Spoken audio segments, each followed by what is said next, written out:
ನಮಸ್ತೆ ಎಲ್ಲರಿಗೂ. ನಾನು ಡಾಕ್ಟರ್ ಶ್ರೀ ಆಯುರ್ವೇದಿಕ್ ಫಿಸಿಷಿಯನ್ ಯೋಗ ಥೆರಪಿ ಎಕ್ಸ್ಪರ್ಟ್. ನಾನಿವತ್ತು ಅರಳಿ ಮರ ಅಥವಾ ಅಶ್ವತ್ಥ ವೃಕ್ಷದ ಬಗ್ಗೆ ನಿಮ್ಗೆ ತಿಳಿಸ್ತಾ ಇದ್ದೀನಿ.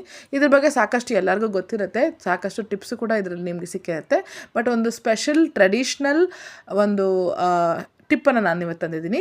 ಸಣ್ಣ ಮಕ್ಕಳು 1.5-2 ವರ್ಷ ಆಗಿರುತ್ತೆ, ಮಕ್ಕಳು ಸರಿಯಾಗಿ ಮಾತಾಡ್ತಿರಲ್ಲ, ಸ್ವರ ಉಚ್ಚಾರ ಇರೋದಿಲ್ಲ, ತೊದಲ್ತಾ ಇದ್ದಾರೆ ಅಂದಾಗ ಈ ಅಶ್ವತ್ಥ ವೃಕ್ಷದ ಎಳೆಯ ಎಲೆ ಅಂದರೆ ಲೈಟ್ ಗ್ರೀನ್ ಆಗಿರುತ್ತೆ ಎಲ್ಲ, ಆ ಎಲೆಗಳನ್ನು ಕಲೆಕ್ಟ್ ಮಾಡಿಕೊಂಡು ನೀಟಾಗಿ ತೊಳೆದ್ಬಿಟ್ಟು ನಾವು ಹೇಗೆ ಬಾಳೆ ಎಲೆಯಲ್ಲಿ ಊಟ ಮಾಡ್ತೀವೋ ಆ ರೀತಿ ಬಿಸಿ ಬಿಸಿಯಾಗಿರೋ ಅನ್ನವನ್ನು ಹಾಕ್ಬಿಡ್ಬೇಕು. ಈ ಎಲೆಗಳ ಮೇಲೆ 1-2 ನಿಮಿಷ ಬಿಟ್ಟ ಮೇಲೆ ಸ್ವಲ್ಪ ಬೆಚ್ಚಗಾದಾಗ ತುಪ್ಪ ಉಪ್ಪನ್ನು ಹಾಕಿ ಮಕ್ಕಳಿಗೆ 21 ದಿವಸ ಅಥವಾ 45 ದಿವಸದ ಕಾಲ ನೀವು ತಿನ್ನಿಸೋದ್ರಿಂದ ಸ್ವರ ಉಚ್ಚಾರ ಬೆಟರ್ ಆಗುತ್ತೆ.